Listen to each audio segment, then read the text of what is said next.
warahmatullahi wabarakatuh. Hello everyone, welcome to my English class today. And let me know, how are you today? I hope you are in the best condition today.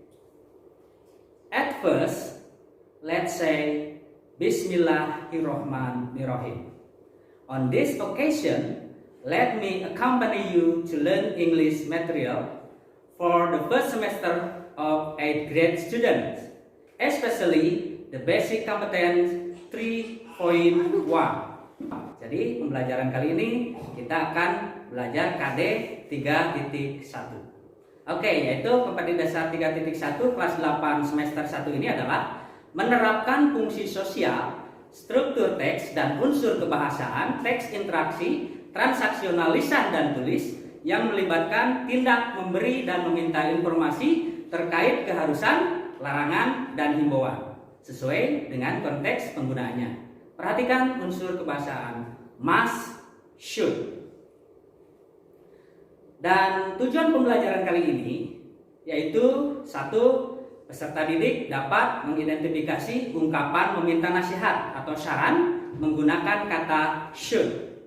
Yang kedua, peserta didik dapat mengidentifikasi ungkapan memberi nasihat atau saran menggunakan kata should. Dan yang ketiga, peserta didik mampu berkomunikasi untuk meminta dan memberi nasihat atau saran menggunakan kata should. Oke, is it clear? Sudah jelas kan? Oke, kalau sudah jelas, kita lihat ke slide berikutnya. Pay attention to the following dialogue. Coba perhatikan ya, anak-anakku sekalian, dialog berikut ini. Nah, di sini ada Mario dan Syarif berdialog seperti ini. Hi brother, what happened to you? Syarif bilang, it's fine. I just lost my phone. What? Are you sure you lost it there? Yeah, positive. What should I do? Well, you should report to the school. I did. Oh, okay. Then you should contact Apple Store to block your number and track it down. Okay, but is it really possible for it now? Yes. Oh, another one. You shouldn't be doing nothing now. Do it now then. Hopefully, they can get your phone back. Thanks, my brother. Nah, itu adalah dialog antara Syarif dan Mario, ya. Oke, jadi intinya, so let's learn about should. Nah, jadi bagaimana cara mempelajari should itu? Apa itu should? Jadi we can use the word should to show suggestion or advice. Jadi secara umum kita bisa menggunakan kata should untuk menyatakan saran atau nasihat kepada orang lain atau kepada seseorang. Dalam bahasa Indonesia, should artinya seharusnya. Dan shouldn't atau should not artinya tidak seharusnya atau tidak boleh, ya. Nah, is it clear? Jelas ya sekarang ya? Oke, kalau sudah cukup jelas, kita lihat slide ke berikutnya. Dan di sini ada situasi Syarif dalam keadaan just lost his phone at school. Jadi Syarif itu kehilangan handphonenya di sekolah, ya.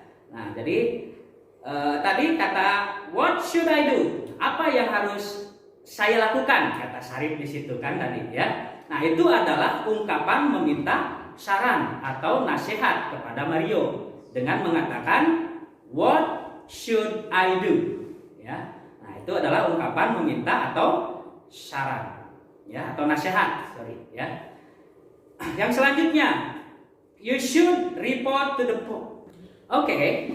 Setelah tadi disimak dialognya, dari dialog itu terlihat situasinya bahwa Syarif just lost his phone at school. Yaitu tadi Syarif kehilangan handphonenya di sekolah, ya. Nah, terus ada beberapa ungkapan yang ada di dialog itu, di antaranya ada kalimat what should I do? Sekali lagi, di dialog ada kalimat what should I do? Nah, itu kalimat tersebut adalah kalimat ungkapan meminta saran atau nasihat yang mana tadi diutarakan oleh Syarif kepada Mario, ya. Nah, selanjutnya di dialog juga ada kalimat you should report to the school. Ya. Terus juga ada kalimat you should contact Apple Store to block your number and track it down. Dan yang ketiga juga ada kalimat you shouldn't be doing nothing now. Nah, kalimat itu yang tiga itu menunjukkan ungkapan memberi saran atau nasihat, ya. Nah, jadi jelas bagaimana ketika kita ingin meminta saran atau pendapat orang lain dan bagaimana cara kita memberi pendapat atau saran kepada orang lain berdasarkan contoh dialog tadi, ya. Sudah jelas kan? Oke, kalau sudah jelas, kita lanjut melihat ke the pattern of sentence with should. Jadi ini adalah pola kalimat dengan menggunakan kata should. Ya. Nah, di sini sudah jelas bahwa pola kalimatnya subjek diikuti should atau should not, diikuti verb dan diikuti complement. Nah, jadi di situ sudah jelas bahwa kalau kita ingin memberi saran kepada orang lain, maka ikutilah the pattern of the sentence atau pola kalimat sebagai berikut. Ya, subjeknya bisa apa saja, bisa I, you, he, she, it, we, they, Anita, the student, my friend, dan sebagainya. Yang jelas subjek itu harus diikuti should atau should not. Dan verb juga, verbnya di sini harus infinitive atau kata kerja pertama. Ya, ingat verbnya verb one atau infinitive kata kerja pertama. Oke, that's right. Dan yang terakhir bisa ditambahkan complement. Nah, di sini contohnya I should do more exercises. Ya. Dan you should get a new car misalkan dan sebagainya dan sebagainya, ya. Nah, pokoknya ikuti aturan atau the pattern of the sentence tersebut. Jadi pola kalimat untuk menggunakan kata should silakan ikuti pola kalimatnya, ya. Is it clear? Sudah jelas kan? Oke, kalau sudah jelas dan setelah jelas penjelasannya, berikut adalah kita lihat latihannya, ya, anak-anak sekalian. Dan di sini ada latihan, contohnya there is an example of the situation below. Di sini ada contoh situasi yang terjadi, ya. And then we can make some suggestion or advices based on the situation. Dan kalian bisa memberikan suggestion atau saran atau nasihat dari situasi yang terjadi berikut ini. Nah, contohnya di sini situasinya I have an English lesson tomorrow. Saya ada pelajaran bahasa Inggris hari ini, ya. Dan bagaimana saran yang harus kita sampaikan kepada orang tersebut? Bisa saja seperti ini, ya. You should be ready for the lesson. Oke. Selanjutnya apa kira-kira? Oke, that's right. You should greet your teacher and your friends.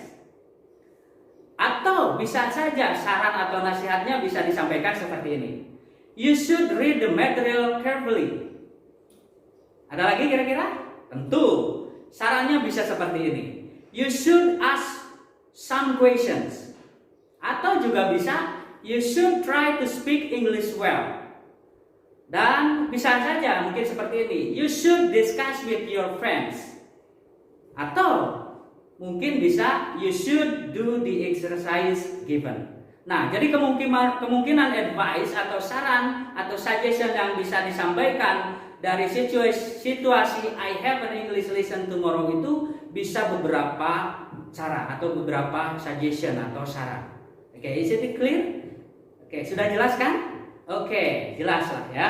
Untuk lebih lanjutnya, nah sekarang your turn. Sekarang giliran kalian ya belajar. Nah, di sini ada latihan sesuai dengan situasi. Nanti silakan kalian berikan saran atau nasihat kepada seseorang sesuai dengan saran yang diberikan. Oke. Nah, now your turn. Sekarang giliran kalian ya mencoba latihan dari pembelajaran penggunaan kata should yang telah kita pelajari. Oke, di sini ada situation, ada situasi di mana nanti kalian tugasnya yaitu mengisi saran atau nasihat yang harus diberikan sesuai dengan kondisi situasi yang diberikan. Nah, di sini satu contohnya situationnya We have COVID-19 pandemic now. Jadi kita sedang menghadapi pandemi COVID-19 sekarang. Nah, silakan. Di situ suggestion-nya kira-kira yang memungkinkan memberi saran atau pendapat dari kondisi atau situasi seperti itu bagaimana. Dan yang kedua, situasinya yaitu I want to be a doctor 10 years later. Jadi saya ingin jadi seorang dokter 10 tahun yang akan datang. Kira-kira situasi atau saran pendapatnya bagaimana kamu berikan kepada orang yang situasinya seperti itu. Ya, sudah jelas? Oke, silakan kerjakan, nanti bisa hasilnya dicek ke guru mata pelajaran bahasa Inggris kalian di sekolah, ya. Oke, is it clear? Sudah jelas ya? Oke, kalau sudah jelas kita lanjut ke reflection atau apa namanya kesimpulan akhirnya bahwa bagaimana pembelajaran bahasa Inggris hari ini, ya? How do you feel after learning this topic? Bagaimana ya perasaan kalian setelah belajar bahasa Inggris hari ini? Terutama untuk materi tentang penggunaan kata should ini, ya. It is easy to express our suggestion or advice, isn't it? Ya, mudah sekali kan kita menggunakan mengungkapkan suggestion, saran atau pendapat, ya. Keep trying to use your English in your daily life and always stay healthy, okay? Jadi terus berlatih dalam menggunakan bahasa Inggris dalam kehidupan sehari-hari dan tetap semangat, jaga kesehatan. Okay, that's all. Let's say alhamdulillahirabbil alamin.